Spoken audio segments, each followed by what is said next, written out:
যুগপৎ আন্দোলনের জন্য আমরা যে যুগপৎভাবে আমরা সম্মিলিতভাবে শেখ হাসিনার পতনের পরে আজকে আবার আমরা প্রথমবার মিলিত হয়েছি। কারণ আমাদের যুগপথের যে ঐক্যটা, সেই ঐক্যটা আমরা অটুট রাখছি। কারণ দেশের বর্তমান প্রেক্ষাপটে এখানে নানা ধরনের ষড়যন্ত্র চলছে। আপনারা দেখতে পাচ্ছেন বিভিন্ন মিল ফ্যাক্টরিগুলোতে, ওষুধ কারখানাগুলোতে, গার্মেন্ট ফ্যাক্টরিগুলোতে, বিভিন্ন ফ্যাক্টরিগুলোতে আজকে ষড়যন্ত্র করে এগুলোকে বন্ধ করে দেওয়ার জন্য অনেক ধরনের কর্মকাণ্ড চলছে। এখানে পেছন থেকে কারা আছে আমরা সবাই জানি। এই সমস্ত জায়গায় যারা দেশকে অস্থির করতে চাচ্ছে, আমাদের অর্থনীতিকে অস্থির করতে চাচ্ছে, আমাদের এখানে ঐক্যবদ্ধ প্রচেষ্টা থাকবে। বর্তমান সরকারের যেটা কাজ করছে, আমাদের জাতীয় ঐক্যের পরিপ্রেক্ষিতে আমরা দেশে একটা বড় ধরনের পরিবর্তনের মাধ্যমে নতুন বাংলাদেশ গড়ার যে প্রত্যয়, সেটার জন্য আমরা সকলে কাজ করছি। আমরা সরকারের সাথে সহযোগিতা করছি। ইতিমধ্যে যে ঘটনাগুলো ঘটে যাচ্ছে, মিল ফ্যাক্টরিতে আনসারের একটা ঘটনা ঘটে গেছে এবং এর পেছনে কারা ছিল এটা নিয়ে অনেক পত্রপত্রিকায় লেখালেখি হয়েছে। বিভিন্ন মিল কারখানায় আজকে বিভিন্ন ধরনের গার্মেন্ট, ওষুধ ফ্যাক্টরি সহ বিভিন্ন জায়গায় বিভিন্ন রাষ্ট্রবিরোধী কার্যক্রম চলছে। এগুলোতে পেছনে কারা আছে, এই জন্য আমাদের সকলকে ঐক্যবদ্ধ চেষ্টা করতে হবে যাতে দেশটা স্থিতিশীল থাকে, দেশের অর্থনীতি স্থিতিশীল থাকে এবং যাতে করে আমরা সামনের দিকে এগিয়ে যেতে পারি নতুন বাংলাদেশ গড়ার। আর দ্বিতীয় কথা হচ্ছে, আমাদের এই যুগপৎ আন্দোলনের সময় আমরা যে 31 দফা সংস্কারের প্রস্তাব দিয়েছি, যে রাষ্ট্র মেরামতের যে প্রস্তাব দিয়েছি আমরা সবাই মিলে ঐক্যবদ্ধভাবে, এগুলো বাস্তবায়নের জন্য আমরা জনগণের কাছে তুলে ধরব।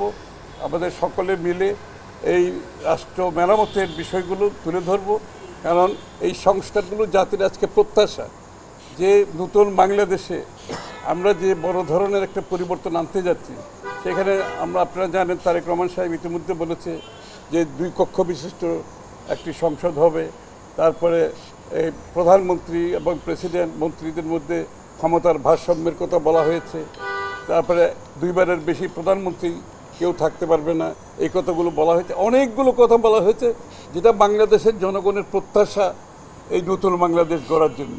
সেই বিষয়গুলো আমরা সবাই মিলে তুলে ধরবো মানুষের কাছে এবং এগুলো আমরা বাস্তবায়ন করব ইনশাল্লাহ আগামীতে। এবং আপনারা সবাই জানেন, তারেক রহমান সাহেব কিন্তু একটা জাতীয় সরকারের ঘোষণা দিয়েছে।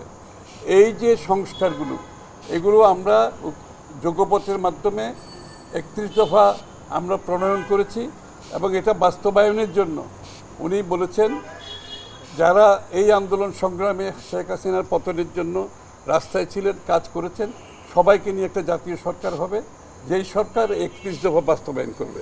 প্রয়োজনে এই 31 দফাতে যদি আরও কিছু পরিবর্তন আনার দরকার হয় সেটাও করা হবে। জনগণ যদি মনে করে আরও কোনো পরিবর্তনের প্রয়োজন আছে, কিছু এর সাথে সংযুক্ত করার প্রয়োজন আছে, সেটার জন্য আমরা খোলা মনে আলাপ আলোচনা করবো জনগণের সাথে। সেটাও এর অন্তর্ভুক্ত করার আমাদের মধ্যে চিন্তা আছে। একটা জিনিস মনে রাখতে হবে, নতুন বাংলাদেশ যেটা আমরা আজকে যে স্বপ্ন দেখছি নতুন বাংলাদেশে, এখানে কিন্তু শেখ হাসিনা পলায়ন করার পরে বাংলাদেশের মানুষের মনোজগতে একটা বড় ধরনের পরিবর্তন আসছে। তারা নতুন বাংলাদেশের স্বপ্ন দেখছে, তারা আকাঙ্ক্ষা, তাদের প্রত্যাশা পূরণে আমরা জনগণের যে মনের মধ্যে যে মনোজগতের যে পরিবর্তন হয়েছে তার সাথে আমাদেরকে চলতে হবে এবং সেটাকে ধারণ করতে হবে। ধারণ করে বিশেষ করে 65% কিন্তু এখানে আমাদের বয়স হচ্ছে 35 বছরের নিচে। বাংলাদেশের জনসংখ্যার 65% হচ্ছে আপনি 35 বছরের নিচে। এই যে তরুণের একটা ভাবনা, তরুণের যে স্বপ্ন, যে আকাঙ্ক্ষা, এটা পূরণ করতে হলে এটা আমাদেরকে তো ধারণ করতে হবে। এই জন্য আমরা জনগণের কাছে যাব, আমাদের কথা বলবো।